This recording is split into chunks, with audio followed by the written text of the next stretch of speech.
नमस्कार, स्वागत है आपका अपने YouTube चैनल एल स्टडी में। और हम लोग देखेंगे NCERT का प्रश्नावली 1.1 का मैथमेटिक्स का प्रश्नावली 1.1 क्वेश्चन नंबर 1 है। निम्नलिखित संख्याओं के अभाज्य गुणनखंड के गुणनफल के रूप में व्यक्त करें। यानी इन जो संख्याएं दी हुई हैं नीचे, जैसे 144 है, 156 और वगैरह वगैरह, तो इनका आपको अभाज्य गुणनखंडन करना है और गुणनफल के रूप में व्यक्त करना है। तो चलिए, सबसे पहला क्वेश्चन नंबर 1 को हम लोग करते हैं। 140 दिया हुआ। देखिए, अभाज्य गुणनखंडन अगर आपको करना है तो बहुत ही आसान है। आप इनका पहले इसमें अभाज्य गुणनखंडन कीजिए। कैसे? पहले 2 से करेंगे। पहले इसमें 2 से भाग लगाओ। 2 से भाग लगाओगे, आ जाएगा 70। फिर 2 से भाग लगा दोगे, आ जाएगा 3 दूना 6 और 1 10, यानी कि 35 बार में। फिर अब 5 से डिवाइड होगा, 5 7, यानी आपके पास गुणनखंडन में क्या आया? 2 गुना 2 गुना 5 गुना 7। अब यहाँ पे 2 कितनी बार आया है? तो 2 बार आया। तो अब देखते हैं क्वेश्चन नंबर 1 का दूसरा, जो 156 है। तो इसको अभाज्य गुणनखंडन कैसे करना है, बिल्कुल बेसिक तरीका अगर आप सीखना चाहते हैं तो देखिए, 156 जो है इसमें हम 2 से पहले लगाएंगे। अब 2 से क्यों लगाएंगे, इसका भी रीजन है।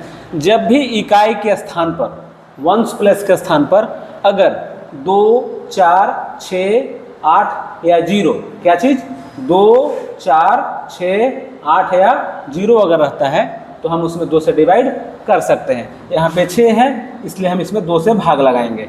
2 से भाग लगाएंगे, 2 सते 14, यहाँ पे है 15, 1 बच गया, 1 पर 6 16, यानी इस बार 2 8 16, पूरा भाग लग गया। अभी भी 8 है, हम इसमें फिर से 2 का लगाएंगे, 2 का फिर भाग लगाएंगे। 2 तिया 6, यहाँ पे 7 है, 1 बच गया, 1 पर 8 18, यानी कि 2 9 18। अब देखिए यहाँ पे 2 4 6 8 या 0 नहीं है, यानी कि इसमें 2 से भाग अब नहीं लगेगा। तो हम अभाज्य संख्या 2 के बाद अगला अभाज्य संख्या क्या होता है, उसके बाद होता है 3। तो हम इसमें 3 से भाग लगाएंगे। देखिए, 3 से भी भाग लगाने का विभाज्यता का नियम होता है। उसके लिए हम अंकों को जोड़ते हैं। 3 और 9 को जोड़ेंगे तो कितना हो जाएगा? 12। कितना आएगा? 12। और इस 12 के अंकों को भी आपस में जोड़ दीजिएगा तो कितना हो जाएगा? 3। 1 और 2, इन दोनों को जोड़ेंगे तो कितना आ जाएगा? 3। तो अगर 3 में 3 का तो भाग लग ही जाएगा, इसका मतलब है कि 39 में भी भाग लग जाएगा। तो ये चूँकि 2 अंक का है तो आपको आसानी से दिख जाता है, लेकिन जब नंबर्स बड़े होते हैं तो हम लोग इसी तरीके से पता लगाते हैं कि 3 से भाग लगेगा कि नहीं। तो इसमें 3 का भाग लग जाएगा। 3 एका 3 और 3 तिया 9, 13 खुद ही अभाज्य है। तो अब आगे हम इसका गुणनखंडन नहीं कर पाएंगे। तो 156 बराबर ये आपका आएगा, ये आपका कुछ इस तरीके का आएगा, 2 गुना 2 गुना 3 और यहाँ पे है 13।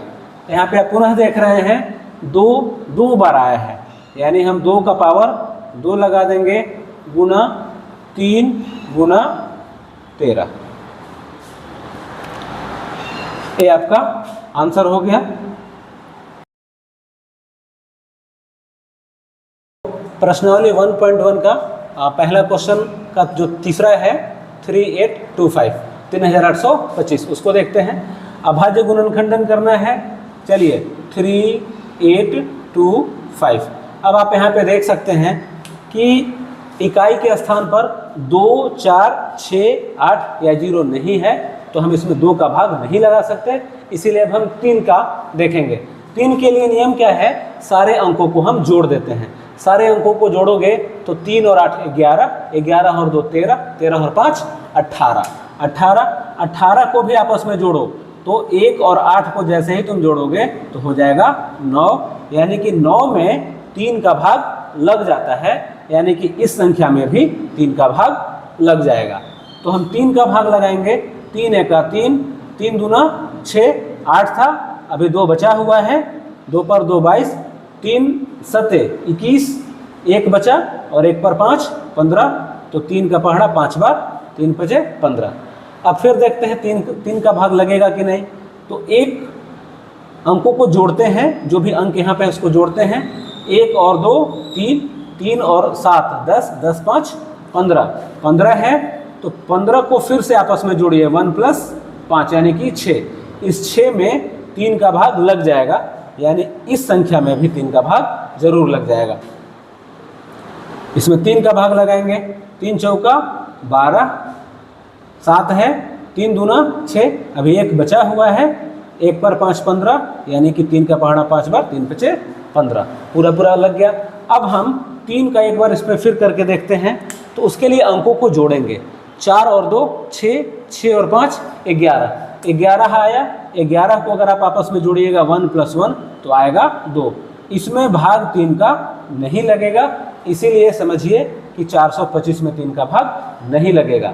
तो अब हम 3 के बाद एक अगला जो अभाज्य संख्या है, तो अगला अभाज्य संख्या क्या है? 5। तो हम 5 का भाग लगाने का आसान तरीका क्या है, कैसे पता चलेगा? तो इकाई स्थान पर अगर 0 हो या 5 हो, इकाई स्थान पर कितना, 0 या 5, तो पूरा भाग लग जाता है। तो यहाँ पे 5 है, यानी इसमें भी भाग लग जाएगा। तो हम 5 का भाग लगाएंगे। 5 × 8 = 40, बचा 2, 2 पर 5 25, 8, 5 × 5 25, 5 बार में। फिर 5 से लग जाएगा क्योंकि इकाई पे 5 है। 5, 5 × 5, 3 बचा, और 3 पर 5 35, 5 × 7 35, 17 खुद ही अभाज्य संख्या है, तो अब आगे हम भाग नहीं लगाएंगे। यानी ये कितना हो गया, ये आपका आ जाएगा 3 × 3 × 5 × 5 और गुणा 17। जैसा कि आप देख रहे हैं यहाँ पे 3 2 बार आया है, तो 3 का पावर 2 लिखेंगे। 5 भी कितनी बार है, 2 बार है, तो 5 का पावर 2 और गुणा में 17। ये आपका आंसर हो गया। अगला क्वेश्चन की ओर चलते हैं। इसका क्वेश्चन 4 है। 4 आपके पास है 5005, 5005। तो ठीक वैसे ही हम इसका भी अभाज्य गुणनखंडन करते हैं। तो यहाँ पे आप लिख दो 5005। तो पता है कि 2 से भाग लगने के लिए क्या होना चाहिए, इकाई के स्थान पर 2 4 6 8 या 0, वैसा कुछ भी नहीं है, तो 2 का भाग नहीं लगेगा। 3 के लिए नियम क्या है, 3 का नियम है अंकों को जोड़ना।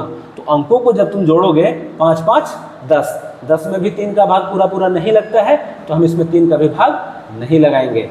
3 के बाद अगला क्या होता है, अगला अभाज्य संख्या है 5। तो 5 से भाग लगेगा कि नहीं, तो बिल्कुल लगेगा। क्यों लगेगा, क्योंकि इकाई के स्थान पर 5 है।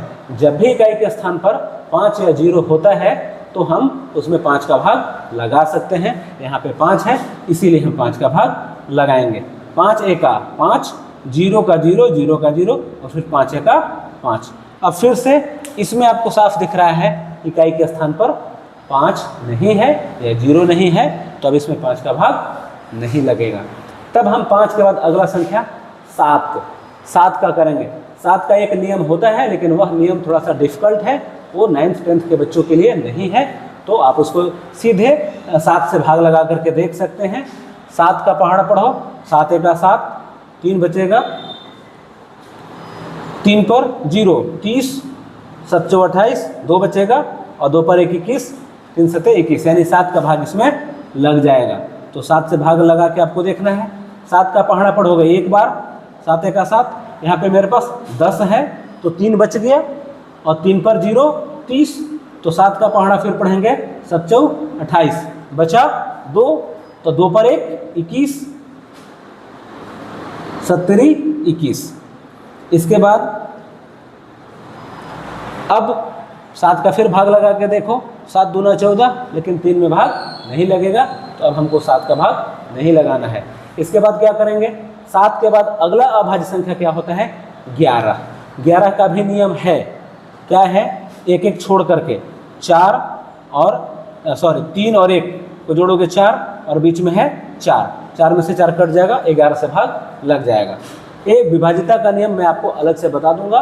फिलहाल इसमें देखिए, 11 से जब आप भाग लगाएंगे, 11 का पहाड़ा एक बार, 11 एका 11, यहाँ पे है 14, 3 बचा, 3 पर 3 उतारोगे तो कितना हो जाएगा, 33, 11 तिया 33, यानी आया हमारा नीचे 13।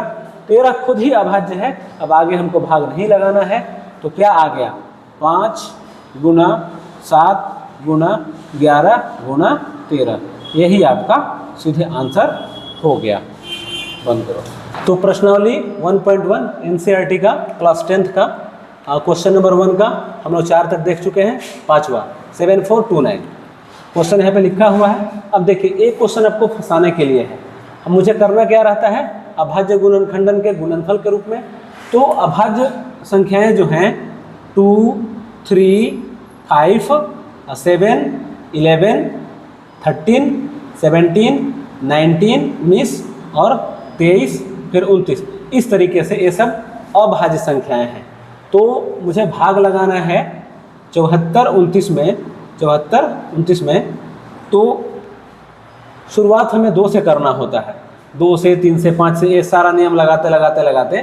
तो इस क्वेश्चन के लिए बिल्कुल 13 तक आपका भाग नहीं लगेगा, 13 तक नहीं लगेगा, सीधे 17 से लगाना होगा। तो ये आपको थोड़ा सा धैर्य की परीक्षा लेना चाहता है। तो सीधे हम इसमें 17 का भाग लगाते हैं।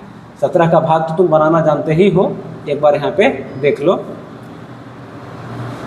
17 का पहाड़ा आप पढ़ो। 17 चौका 68, 68 हासिल एक लोगे 14, 14 में से 6 घटेगा आएगा, सॉरी 14 में से 8 घटेगा आएगा 6, यहाँ बच गया 6 में से 6 कट जाएगा, 0 हो जाएगा।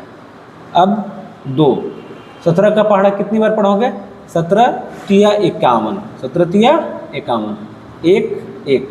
अब उतारेंगे 9। 17 का पहाड़ा पढ़िए, 17 छक 102 और 17 सते 119, यानी जब भाग लगाओगे तो 4 3 7 इतना बार में पूरा पूरा कट जाएगा। इसके बाद इसमें 19 का भाग लगता है, ठीक है। अब 19 का, जब 19 का करोगे तो 19 का पहाड़ा सीधे यहाँ पे 19 दूना 38, 4 3 7, देख लो थोड़ा सा डिफिकल्ट लगेगा। 19 का पहाड़ा जब तुम पढ़ते हो तो 19 दूना 38 कितना आ जाएगा, एक हासिल लेंगे 13, 13 में से 8 घटेगा 5 और 3 में से 3 कट जाएगा 0, 7 उतारेंगे। 19 का पहाड़ा फिर 3 बार पढ़ेंगे, 19 तिया 57 पूरा कट जाएगा, यानी 19 का जब तुम करते हो तो आता है 23। इस तरह से 23 तो खुद ही एक अभाज्य संख्या है। तो इस स्थिति में क्या हुआ, आपका आ जाएगा 7429 इज इक्वल टू 17 गुना 19 और गुना 23। ये आपका सीधे अभाज्य गुणनखंड के गुणनफल के रूप में आ गया, ये आंसर आपका आ जाता है। तो उम्मीद है आपको ये सारे प्रश्न समझ में आए होंगे। अगर आपको सारा प्रश्न समझ में आया है तो चैनल को सब्सक्राइब कर दीजिए और वीडियो को लाइक करके अपने सारे दोस्तों को शेयर कर दीजिए, ताकि उन्हें भी ये आसानी से बनाना सीख जाएं।